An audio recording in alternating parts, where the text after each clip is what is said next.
Seo Jin was on one knee on the studio floor when Elizabeth walked through the door. Not proposing.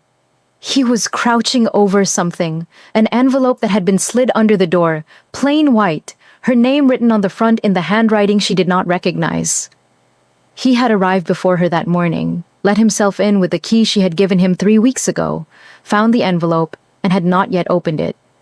He was holding it by the edges when she walked in, and the look on his face, controlled, careful, the particular expression that meant he had already assessed the situation and was now managing his response, made her stomach drop before he said a single word.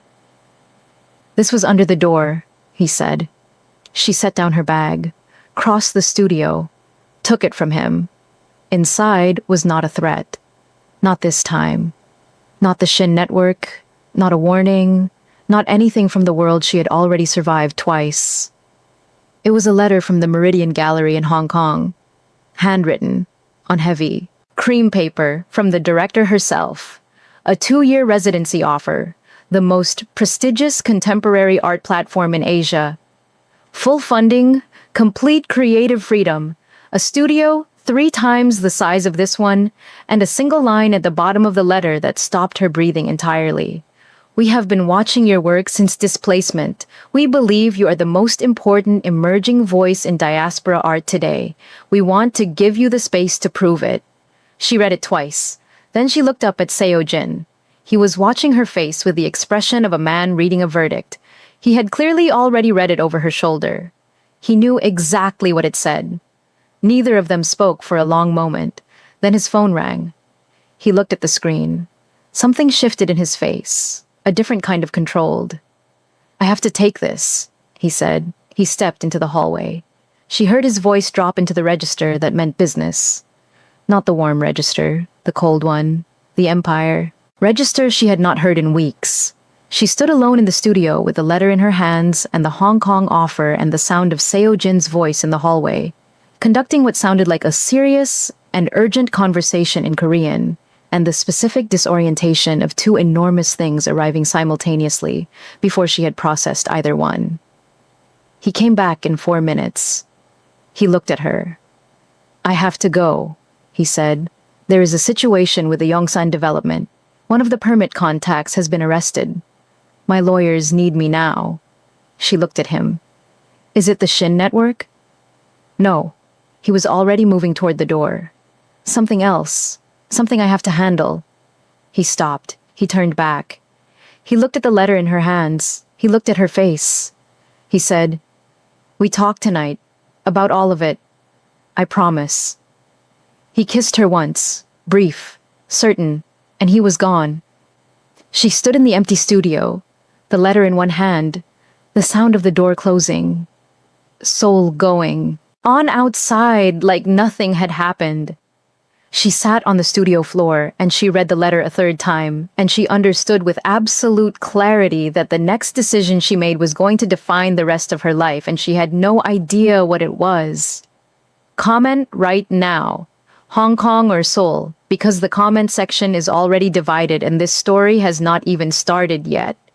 Subscribe and stay locked in, because what Seo Jin is hiding is going to make you furious. Keep watching. The situation with the Yongsan development was not a permit problem. Park Do-jun told him the truth in the car, calm, direct, the way Do-jun always delivered information that required action. A competitor in the legitimate real estate sector, a man named Hwang Tai-sung who had been watching Seo Jin's transition from Shadow Empire to clean development with the specific interest of someone who saw opportunity in the gap, had moved against the Yongsan project. Not criminally, legally. Hwang had purchased the remaining minority stake in the development through a holding company Seo Jin's lawyers had not tracked, giving him enough leverage to freeze the permits pending a partnership dispute resolution that could take 6 to 18 months. It was clean. It was legal. It was designed to either force Seo Jin into a disadvantageous buyout or kill the project entirely. "He's been planning this for 4 months, Do-jun said. Seo Jin looked out the car window at Seoul passing by. "How did we miss the holding company?" "He used 3 separate shell structures. Our due diligence stopped at 2. A pause. "Boss, this is the first major attack on the legitimate side. Not the shadow side, the legitimate side. Seo Jin understood what Dojin was not saying. The Shadow Empire had protection. 30 years of carefully maintained deterrence, the folders on the restaurant table, the specific ruthlessness of a man who knew where every body was buried. The legitimate development business had none of that. He had been building it clean deliberately, and someone had noticed that clean meant unprotected in the ways that had always protected him before. What does he want? Seo Jin asked. A meeting. This afternoon. Dojun paused. He specifically requested that you come alone. No lawyers, no Dojun. Another pause. He knows about Elizabeth. Seo Jin went very still. What does he know? That she is the curator behind the Displacement series. That Meridian Gallery in Hong Kong offered her the residency this morning. That if she takes it, Dojun stopped. Say it. That if she takes it, you lose the only person in Seoul who has been making you look like a man who has genuinely changed. His words passed through his assistant.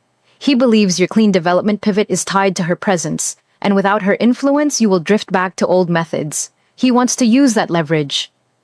Seo Jin said nothing for a long time. The car moved through Seoul. Then he said, "Set up the meeting." Alone? Alone. He looked at Dojun. And do not tell Elizabeth any of this. Dojun looked at him. Boss? That is the first thing she would tell you not to do. I know, Seo Jin said. Set up the meeting. He met Hwang Tae-sung at a restaurant in Yongsan at 2 in the afternoon. Hwang was in his early 50s, heavy-set, confident with the specific confidence of a man who had done his research and believed he held every card. He shook Seo Jin's hand warmly, as if this were a collegial lunch, and ordered expensive food, and spoke for 20 minutes about the development landscape in Seoul, with the enthusiasm of a man who wanted to appear reasonable before he was not. Then he said, I want 40% of the Yongsan project. Seo Jin looked at him. That's my number, Hwang said. 40%, a seat on the board, and my holding company stake absorbed at market rate. He picked up his chopsticks. In exchange, I unfreeze the permits. The project proceeds. Everyone wins. And if I decline, Seo Jin said. Hwang smiled. Then the permit dispute runs its course. 18 months minimum. By which point the financing window closes, the contractor walks, and the project dies. He paused. I have done my research on you, Kang. I know what you used to be. I know what you are trying to become. I think that is admirable. He did not sound like he thought it was admirable, but the legitimate world has its own predators. You are new here. I am not. Seo Jin looked at him for a long time, long enough for Hwang to become slightly uncertain beneath the surface of his confidence. Then Seo Jin said, My lawyers will contact yours by end of business today. Hwang nodded, satisfied, assuming this meant capitulation. What Seo Jin's lawyers sent by end of business was not a buyout agreement. It was a full forensic audit request for Hwang's holding company structure, citing irregularities in the permit acquisition process that suggested possible corruption of the city official who had approved the stake transfer. The audit request was simultaneously filed with 3 separate oversight bodies. Hwang called that evening. His voice had changed. You said your lawyers would be in contact. They were, Seo Jin said. This is not what I know what you expected, Seo Jin said. You expected the old version of me, the one who would threaten or pay or maneuver in the dark. A pause. I'm not him anymore, so I did it differently. Everything I filed is legal. Everything in those audit requests is accurate. If your acquisition was clean, it will survive scrutiny. If it wasn't, he let that sit. I told you I'm building something clean. That means I fight clean too. He ended the call. He sat in his office for a long time afterward. He had handled it. It would resolve. The audit alone would be enough to make Hwang settle, rather than face examination. But what sat with him was not the victory. It was Dojun's voice. In the car, he knows about Elizabeth. He believes your clean development pivot is tied to her presence. And then his own voice. Do not tell Elizabeth. He had made the decision in the car because he did not want her to feel responsible for something that was not hers to carry. He had made it to protect her. And now, Sitting alone in his office, he heard clearly what Halmayoni would say if she knew. The same thing she had said about his father. He thought he was protecting us from the wrong things. He picked up his phone. He called Elizabeth. "I have to tell you something," he said when she answered. "I should have told you this morning, and I didn't, and I am telling you now." He told her everything. Huang Tai-sung, the holding company, the meeting, the audit filing, the thing Huang had said about her. All of it. In order. The silence on her end when he finished was not the processing silence. It was the other kind, the kind that preceded something direct. "You told Dojin not to tell me," she said. "Yes." "Why?" "Because I didn't want you to feel—" "Seojin," her voice was not angry. It was something more serious than angry. "What did we say? About the truth, from the beginning of everything. What did we say?" He closed his eyes. "That it was the only thing I owed you without exception." "Yes." A pause. "I am not a person you protect by keeping things from. I am a person you protect by trusting with the things that are hard." Another pause. "Do you understand the difference?" "Yes," he said, and he meant it with the specific weight of a man who had just made the mistake his father made and caught it in time. "I'm sorry." "I know you are," she said. Her voice softened. "Not much. Just enough. Handle the Huang situation. And next time, I am not someone you manage. I am someone you tell." She hung up. He sat with the phone in his hand, and the specific feeling of a lesson that had arrived before it became permanent damage, and the understanding that becoming a different man was not a thing you finished. It was a thing you kept doing. Every day. Even when you got it wrong. Especially then. Elizabeth did not make a decision about Hong Kong that day. Or the next. She threw herself into a new canvas instead. Not soul mourning, not anything connected to what she was feeling. Deliberately not that. A technical exercise. Color studies. The kind of work that kept her hands busy while her mind did what her mind needed to do. She painted for 12 hours. She ate standing at the counter. She did not call Adana. She did not call Nana Ngozi. She needed this one to be entirely hers before it became anyone else's. What she kept returning to, circling it the way you circle something that has teeth, was not the choice itself. It was the fact that she could not determine whether staying was an act of strength or an act of fear dressed as strength. That distinction had mattered enormously to her since the night she left Marcus's apartment in 40 minutes, and it still mattered now. She would not stay for the wrong reason. She would not go for the wrong reason either. The reason had to be clean. On the third night, Adana called. Not texted. Called. "Hong Kong," Elizabeth said when she picked up. "Hong Kong," Adana confirmed. "Tell me what you are actually afraid of." "I already know what I'm afraid of," Elizabeth said. "I'm afraid I can't tell the difference between choosing a life and disappearing into one." Adana was quiet for a moment. "And have you considered," she said, "that staying might be the braver choice? Not the safer one, the braver one. That it might take more courage to stand in the middle of something good and say, 'This is what I choose,' than to leave for a platform that will applaud you." Elizabeth went very still. "That is not the argument I expected from you." "I know," Adana said. "I have been thinking about it for 3 days." A pause. "Elizabeth, Hong Kong will offer you a platform. Seoul has already given you something no platform can. It gave you back yourself. You found yourself here, in this neighborhood, in this studio, in this—" She stopped. "Say it," Elizabeth said. "In this man," Adana said. "I am saying it. In this specific, difficult, complicated, honest man who called me 4 days ago, not to ask my permission, not to ask me to convince you, just to tell me that he wanted me to know he had told you the truth about the Huang situation, because he believed you deserved to know, and he wanted me to know he understood that. He called me, Elizabeth, unprompted, just to tell me the truth about his own mistake." A pause. "I have never received a phone call like that from any man in your life, including the ones I liked. Elizabeth sat in the silence of her studio for a long time. He called you, she said. He called me, Adana said. Now stop painting whatever you are definitely painting right now and go make the real thing. Elizabeth looked at the technical canvas she had been hiding inside for 3 days. Then she set it aside. She pulled out the largest canvas she owned. She picked up her brush. She did not stop until morning. That is the moment everything changed, and you are not ready for what she painted. Subscribe right now, like this video, and drop a comment.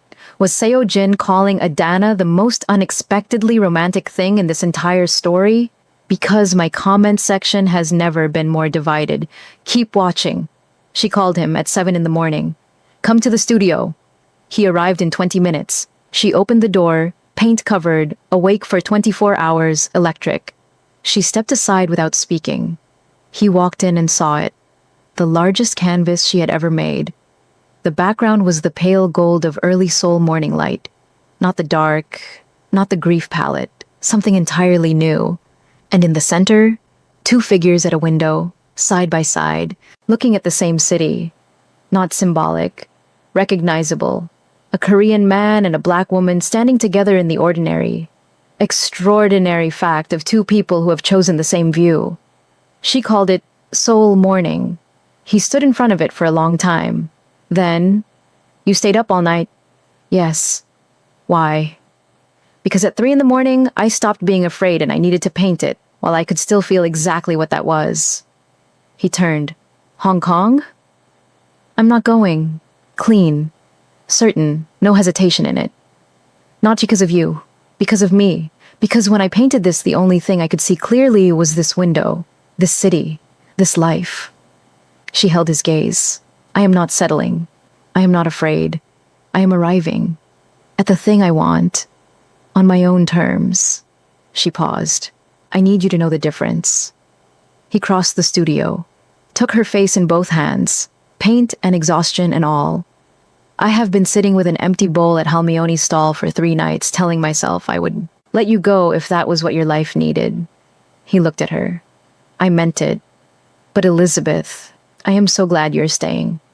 She laughed, wet-eyed and certain. I know. I could tell from the empty bowl. Halmioni told you. Halmioni tells me everything, she said. Then she pulled back. Just slightly. I have to ask you something. Take your time. Ask. The empire, the dismantling. Did you do it for me? He started to answer. She stopped him. Don't answer fast, because if any fraction of that decision was made because of what you thought I needed, I need to know. I am not the reason you dismantle 30 years of your life. He was quiet for a long time. The real consideration, not the reassuring answer. She waited. No, he said finally. And yes. He looked at the painting. You were not the reason I decided.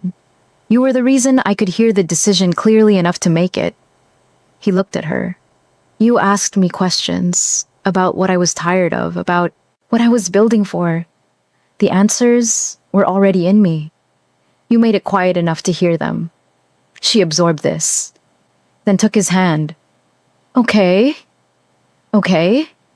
I believe you, she said. I just needed to know it was yours. He looked at her for a long moment. You are the most demanding person I have ever met. I know, she said. You should have thought about that before you whispered in my ear at a gala. He laughed. She leaned into him. Outside, Seoul went on around them, brilliant and indifferent, and entirely theirs. What neither of them knew, what was already in motion while they stood together in the morning light of the studio, was that the Meridian Gallery director in Hong Kong had not taken no for an answer. The counteroffer arrived 3 days later. Not by letter this time, by personal visit.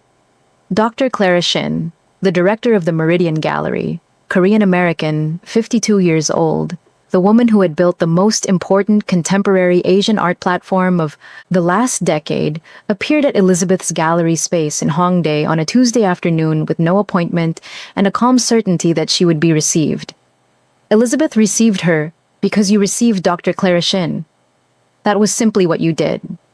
They sat in the gallery space with 2 cups of tea, and the paintings of the displacement series on the walls around them, and Dr. Shin looked at the work for a long time before she spoke.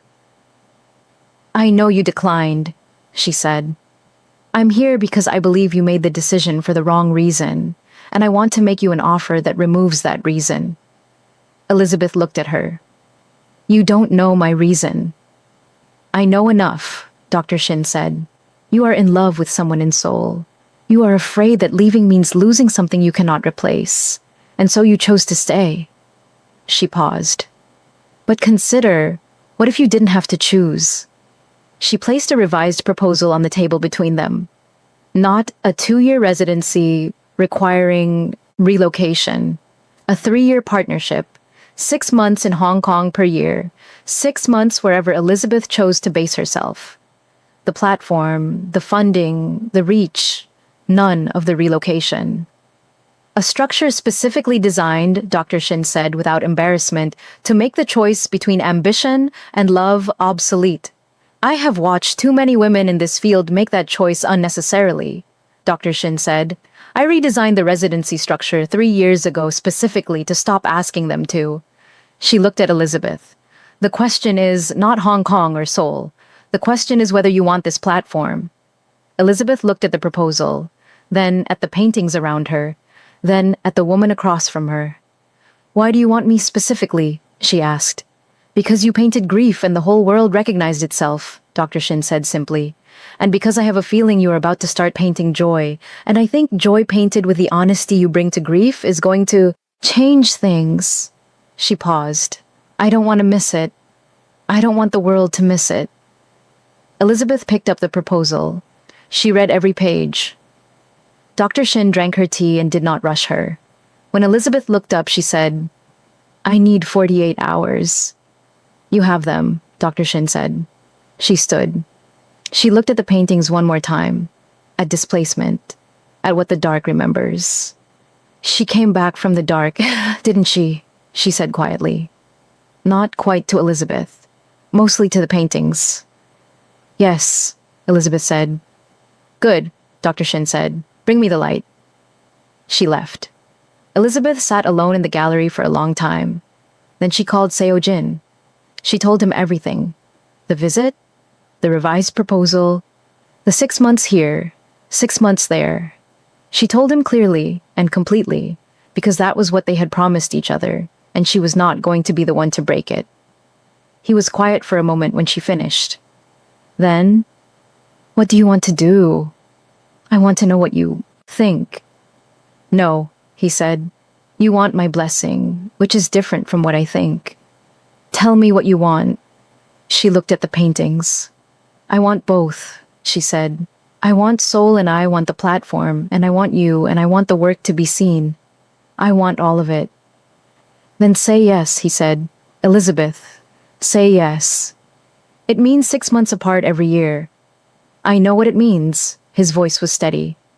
"I also know that a woman who turned down a 2-year residency to stay in Seoul and then had a different version of the same offer appear 3 days later is being told something by the universe, and should probably listen." A pause. "Say yes. I will still be here. The stall will still be here. Halmione will set out the bowl every night, whether you are here or not." Another pause. "But do not make yourself smaller for me. Not ever. I will not survive being the reason you did that." She was quiet for a long moment. "You sound very certain." "I am terrified," he said. "I am telling you yes, while being terrified. That is different from being certain." She felt something move through her chest that she did not have a category for. The specific feeling of being loved correctly, of someone wanting the full version of you, even when the full version costs them something. "Okay," she said. "Okay," he said. "Yes," she said. "I'm saying yes." The silence that followed was not empty. It was the sound of 2 people standing on either side of a decision that was going to change the shape of their lives, and choosing it anyway. Nana Ngozi arrived on a Saturday morning. Nobody told Elizabeth. Seo-jin had been planning it for 3 weeks. The call to Houston, the flights, the hotel, the single conversation with Nana Ngozi in which he had introduced himself without a screen between them and said, "I would like to bring you to Seoul." Elizabeth needs you to see what she built here, and I need to ask you something in person. Nanangozi had listened to the full proposal, then said, "What do you need to ask me?" He had said, "I need to ask you in person, not because I am afraid of your answer, because you deserve to be asked properly." She had been quiet for a moment. Then, "I packed last week. I was waiting for someone to ask correctly." Elizabeth opened her studio door at 9 on a Saturday and found her grandmother in the hallway in a deep green wrapper with a suitcase and the expression of a woman who had traveled 12 hours and refused to show it. Elizabeth's mouth opened. Nothing came out. Nanangozi looked past her at the studio. Seoul morning enormous on the far wall, the morning light coming through the south window, the whole life her granddaughter had built from one shattered champagne glass. She took it all in. Then she took Elizabeth's face in both hands, the real hands, present. "Here," she said in Yoruba, "I see what you made. I see who you became. I have never been so proud of anything." Elizabeth broke. Not the controlled tears, or the moved tears. The deep releasing cry of a woman who has been strong in every room for 2 years, letting go of the weight of all of it in the presence of the one person in whose arms strength was never required. Nanangozi held her, said nothing. The holding was the whole conversation. Seo Jin appeared at the end of the hallway. He had been downstairs, giving them the moment deliberately. He stood and watched, and did not move. Nanangozi looked up over Elizabeth's shoulder and found him. She studied him in person now, no screen, no distance. Read the way he was standing, the restraint. The expression he wore when he looked at Elizabeth that he did not know was visible from the end of a hallway. She nodded once, slowly, the real nod. Then she said to Elizabeth, still holding her face, "Tell him to come." Elizabeth looked up, found Seo Jin at the end of the hall. "Come," she said. He walked down the hallway. He stopped in front of Nanangozi. She looked at him for a long moment. Then she said, "You came to get me properly. You said you needed to ask me something in person." "Yes," he said. "Then ask." He reached into his jacket pocket. He produced a small box, not a ring box, something else, something flat, and he held it out to her. She opened it. Inside was a key, plain, unremarkable. "It is the key to this building," he said. "I bought it 6 weeks ago. I put it in Elizabeth's name. She does not know yet." He held Nanangozi's gaze. "I am asking your blessing, not to marry her. That is a conversation I will have with her when the time is right and in the way she deserves. I am asking your blessing to love her correctly, for as long as she will let me. The key is, so you know that wherever Elizabeth is in the world, she has a building in Seoul with her name on it. She will never again be in a city that does not belong to her." He paused. "I am asking you, is that enough to begin with?" The studio was completely silent. Elizabeth, who had heard every word, had both hands pressed over her mouth. Her eyes were flooding. She was making no sound. Nanangozi looked at the key in the box for a long time. Then she looked at Seo Jin. Then at her granddaughter. Then she closed the box, pressed it back into his hands. "Give it to her yourself," she said. "Look her in the eye when you do it. That is how it should be done." He turned. He looked at Elizabeth. She was looking at him with the expression of a woman who had not seen this coming. Not any of it. Not the key, not the building, not the question to her grandmother, and who was in the process of understanding in real time that she was loved in a way she had not previously known was available to her. "You bought the building," she said. Her voice was not steady. 6 weeks ago, he said, while I was deciding about Hong Kong. "Yes." "While I was deciding whether to stay." "Yes." He held her gaze. "Because whether you stayed or not, I wanted you to always have somewhere in Seoul with your name on it. That was not about keeping you here. It was about making sure you always had the choice." She stared at him. "That is," she said slowly, "the most Kang Seo Jin thing you have ever done." "Yes," he agreed. "It is also," she said, The most romantic thing anyone has ever done for me in my entire life. Nanangozi, behind them, picked up her suitcase. Now, she said briskly, someone should show me the city, and then I want to meet the other grandmother. I have things to give her. Halmeoni's pojangmacha, all four of them together. Evening, the exchange of spice containers. Nanangozi's pepper soup blend to Halmeoni, Halmeoni's teokbokki blend to Nanangozi, with a sticky note label in Korean and English that Seo-jin had translated. The two women eating with the focused attention of professionals assessing each other's work. Nanangozi producing a fork without drama. Halmeoni producing a fork from under the counter before she asked. She had researched this visitor, and setting it down with the expression of a professional who anticipates. And then, the moment nobody saw coming. Halmeoni set down her ladle. She came out from behind the counter, something she had done only once before in this entire story, the night Elizabeth arrived back from Abuja. She stood in front of Seo-jin. She looked at him for a long moment with the expression of a woman who has been waiting to say something for 30 years and has finally found the right moment. She spoke in Korean, directly to him. No translation for the room, just the two of them, grandmother and grandson, the full private weight of it. When she finished, his face had done something Elizabeth had never seen it do before, and would not see it do again. It had gone completely young. Not the controlled face, not the open face, not even the unguarded face. Something older and more essential than all of those. The face of the boy from Itaewon before the world taught him what he needed to become. Elizabeth looked at Nanangozi. Nanangozi looked at Elizabeth. Neither of them asked what was said. Some conversations belonged only to the people having them. Seo-jin nodded once. Then he put his arms around Halmeoni and held her, briefly, completely, the embrace of a man returning something he had owed for a very long time. Halmeoni patted his back. Once, firmly. Then she went back behind her counter and picked up her ladle and said to the room in her first English of the entire story, "Eat. Everything is getting cold." Nanangozi raised her fork. "This woman," she said to Elizabeth, "is my favorite person in Seoul." Halmeoni looked at Nanangozi.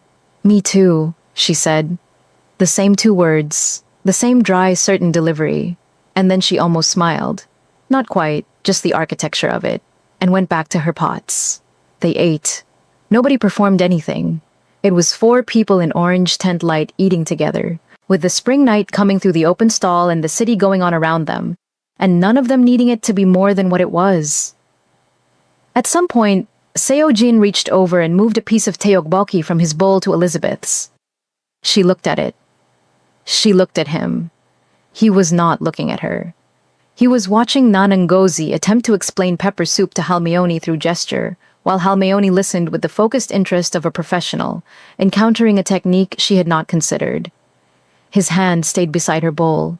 She put her hand over his. He turned. "I love you," she said. Just that. Straight. No architecture around it. Just the truth delivered the way he had taught her the truth should always be delivered, clearly, without management, looking directly at the person it was meant for. He looked at her. The angular jaw, the open eyes, the face of a man who had survived himself and was standing on the other side of it with his whole unguarded heart, visible. "I know," he said. "I have known since the night you set your champagne glass down so gently. It didn't make a sound, and walked out of that gala like you owned everything you were leaving behind." She stared at him. "That was the night we met." "Yes." "You knew that night?" "I knew you were the most extraordinary person I had ever been in a room with. The rest took time to become the right words." He held her gaze. "I love you, Elizabeth." Nanangozi picked up her fork and continued eating with the serenity of a woman whose work is entirely done. Halmeoni said something short behind them. "What did she say?" Elizabeth asked. Not steady, not apologizing for it. "She said," Seo-jin said, "the teokbokki is getting cold. You can be in love and also eat." Elizabeth laughed. Nanangozi laughed. The tent was full of it, unperformed, Unarchitected, the specific warmth of people who are exactly where they are supposed to be. Incheon Airport, the next morning, Nana. Gozi said goodbye to Halmayoni first. Halmayoni produced a second container of her spice blend, a new one, sealed, labeled. Nana Ngozi received it with both hands and bowed her head. The exchange was even, more than even. Then Nana Ngozi took Seo Jin's hands in hers. "You came to get me properly," she said. "You planned it quietly. You did not make it about yourself." She held his gaze. "My granddaughter is too large for most rooms. Too honest. Too much. You built her the right room." She pressed his hands. "Now build yourself one inside it. Not beside it. Inside it. Together. Do you understand?" "Yes, Ma." She released him. She looked at Elizabeth last, the rough, warm hands on her face one final time. "You painted your grief and the whole world recognized itself," she said. "Now go paint your joy. The world needs that even more." She kissed her forehead. She picked up her bag. She walked toward security, immaculate, unhurried, the posture of a woman who has accomplished everything she came to do. She did not look back. Halmayoni put one small hand on Elizabeth's arm, patted it once, then said, in English, careful and deliberate, "Good girl." Elizabeth covered Halmayoni's hand with hers. Seo Jin put his arm around her shoulders. She leaned in. The three of them stood in the departures hall while Seoul moved around them, indifferent and brilliant and completely theirs, and Elizabeth felt, for the first time in the entire story, the specific feeling of a person who has arrived. Not at the end, at the beginning of something that had finally, after everything, found its right shape. 11 at night, Mapo Gu, the Pojang Matcha, 2 stools, 2 bowls, Halmayoni at her pots, the orange light doing what it always did. Elizabeth and Seojin walking down the narrow street toward it, his hand in hers, her shoulder against his arm, the easy, unperformed rhythm of 2 people who have stopped needing to be anything except what they are. They sat down. Halmayoni set chopsticks in front of each of them. She went back to her pots. She said nothing. She did not need to. They talked about small things. What Nanangozi would do with the Teokbokki spice blend. What Halmayoni's reaction would be the first time she tasted pepper soup. What Elizabeth would paint first now that she was starting from joy. What the public art spaces of Seojin's clean development would look like with her eye behind them. "You want me to curate your buildings," she said. "I want you to make the spaces worth entering," he said. "There is a difference." She looked at him. "That is the most romantic thing you have said since the key."